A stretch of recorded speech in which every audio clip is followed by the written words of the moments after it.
Look, given the fact that it's only the large incumbents at this point in time that are really dominating this space, given the kind of investments as well as the advance in technology required, that it is only going to create bigger and bigger monopolies. Anyway, we're living in an era of big tech. This is going to make big tech even bigger. Let's address that concern first. I think this, it's a possibility, and technology tends to trend that way in general. But I'd say in every generation of new technology that's come along, there's been this fear. When the web came along, people thought that an Amazon would be absolutely dominant in every aspect of the web. There are hundreds of vendors on the web today, if not thousands, tens of thousands. When the mobile phone came along, people thought that one company would dominate. There are a couple of big companies in that space, but there are thousands of other companies. Most of the ecosystem in countries like India and the US are built on top of mobile operating systems out there. So there is this fear, but I think there is also a way where government, private systems, private companies, and then the public sector in general, and nonprofits, the society has come together to chart the course forward. Sometimes it's through, self-regulation of these industries. Sometimes it's through light regulation from governments. Sometimes it's through some global sort of understanding. When it comes to AI, I think we're in the very early days. Nobody's dominant right now. OpenAI itself is a startup. And you've got, some regulatory approaches from countries like China coming in as well. I don't think it's a time for heavy regulation or even light. We're still discovering what's going on. Let's not, stop the growth of this thing before it's even started. Okay, so how do you then respond to the call by Elon Musk and several others who have said that, let's pause on this for 6 months. Let's understand what we're dealing with. Let's see what is the regulatory framework, the regulatory architecture that we need to put in place to ensure that there is no abuse and misuse. Do you think that that is a fair ask, Dev? No, I don't think so. I think that's unrealistic. What's going to happen and what ban are you going to put on what? This is a global capitalist economy.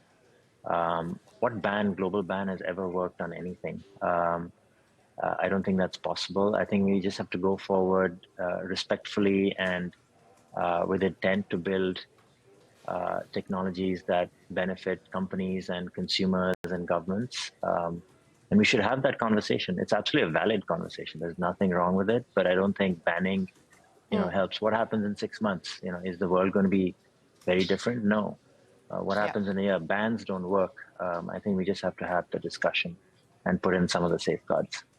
An example would be consent-based stuff like we're doing with with what's happening in India, but there could be other mechanisms as well. But Anirudh, let's address the other fear, and this is something that you spoke of as well. Now, there's a Goldman Sachs report that says 300 million full-time jobs could be lost due to the kind of automation that we're likely to see on account of the use of ChatGPT and other such applications. Now, how do you respond to that? Because you said it's not going to replace humans, it's going to be human plus. Got it. Shreen, I think I think it's every evolution of, it's human evolution in very simple terms, right? As technology becomes more and more stronger, I feel if we are to compare 5 functions that a human was doing earlier, right?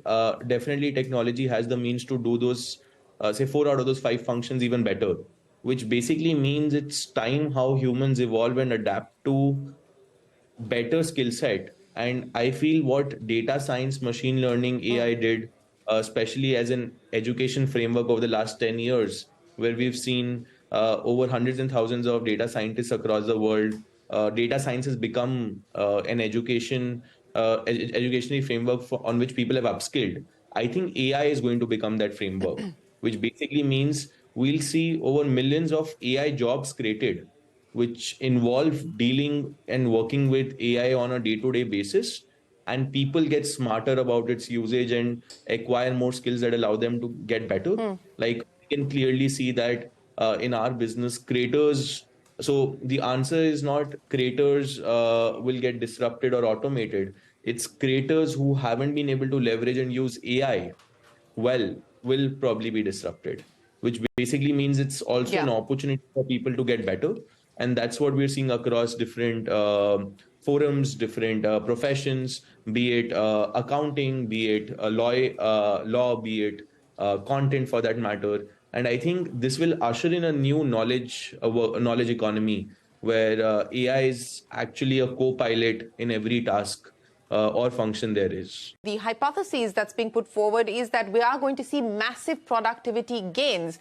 But a lot of economists point out that through the course of the last 2 decades, even with the advent of new technologies, 2G, 4G, now we're talking about 5G and so on and so forth, there hasn't been that kind of productivity gain that was expected or anticipated that we've seen. So, are we overhyping this productivity gain argument?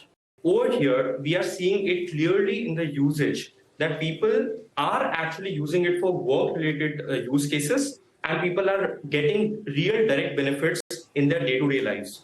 Let's say if you were a developer maybe 20, 30 years back, you would have to write code in C.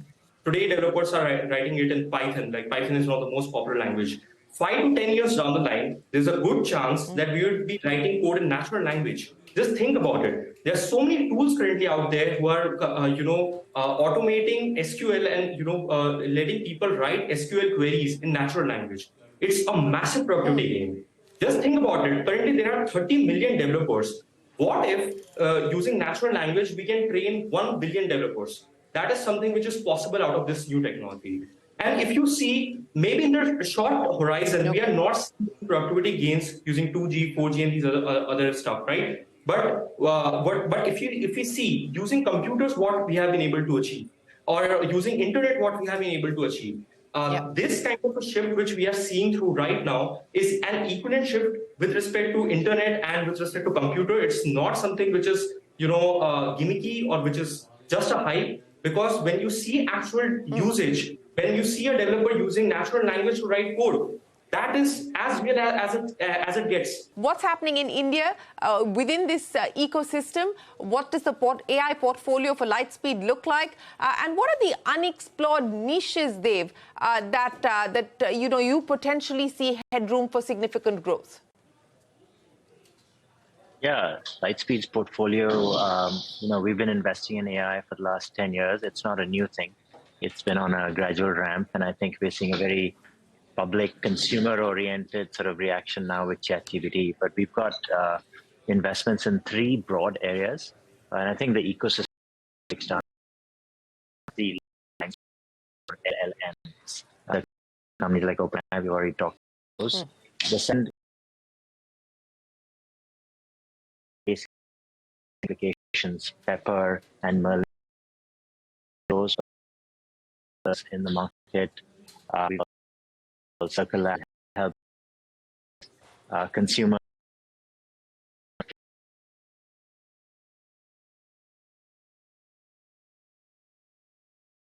doctor's assistant application or income is the one in India, which is doing support using AI, including category, which is a big area for is in the middle, which is the technologies make the LLMs secure right now, and there's a bunch of companies coming along that area: vector databases, prompt engineering, observability. The LLM side itself, I think that requires billions of dollars to go build those LLMs. Although, as recently as last week, we've seen a 7 billion parameter LLM running on a MacBook, open source. So that trend on cost coming down while functionality going up is very, very apparent. Kind of like Moore's law, but applied to AI on steroids. And so we see less of that in India, but we expect to see more open source, etc., being adopted in India. We see much more happening on the application side. companies like Merlin and Pepper and Yellow and others. But then we see a whole new category of tools coming in the middle. We've even signed a couple of term sheets in the last 2 weeks in this middle layer in India. So we see a lot more coming along there. Anirudh, I'll start by asking you, what's the priority? What is if you have visibility on the next 12 to 18 months, what does it look like for you? I think every company in the world today is mandated now almost to either integrate AI in their systems or have other application-based companies grow faster in product development and outbeat them, which basically means that I think every business out there which is going digital sooner or later will have to adapt to AI. And that's what we are seeing across all our customers, even for Pepper. I think we always say every company is going to be a content company. I might probably add an AI content company or that part for all of us out there. Okay, that's a challenge that you're putting up for me. I have to then steer this ship to becoming an AI content-driven ship as well. But Pratyush, I'll give you the final say. Yeah, I think, Shireen, for us at Merlin, the direction which we are taking is that everywhere any human reads or writes, we are going to be there to help them integrate AI over there. And we are going to help them do their job in a much faster, much more creative manner. I think we are very fortunate enough that we live in a particular time wherein, small companies like us can actually move fast, can actually, invest deeply, thanks to also our investors, better capital, to, take a bet on this space and on us. I think what we are not, the only limitation currently which we have as a company and as an entire Indian economy is our own imagination. What all interesting use cases or applications can you imagine which can, drastically improve your productivity? For example, Pepper Content is doing it very well for content creators. Merlin is doing very well for browser and general browser productivity. Yeah. I think the final question for all of the watchers over here is, what is it that you can imagine which can be enabled by AI? So that is where, like, traditionally Merlin and all other players are, I think, going. We're going to have to continue this dialogue as we look at this reimagination that you speak of and the disruption that all three of you have talked about. It's not going to be done here in this one conversation, but Dev, Anirudh and Pratyush, many thanks for joining us here to talk to us about what's happening here in India in the generative AI space. More importantly, what the opportunities and the landscape could potentially look like. We will have you back to chat about this some more. For now, we will say goodbye on this edition of Young Turks. From all of us here, thanks very much for watching. Stay tuned. The news continues on CNBC-TV18.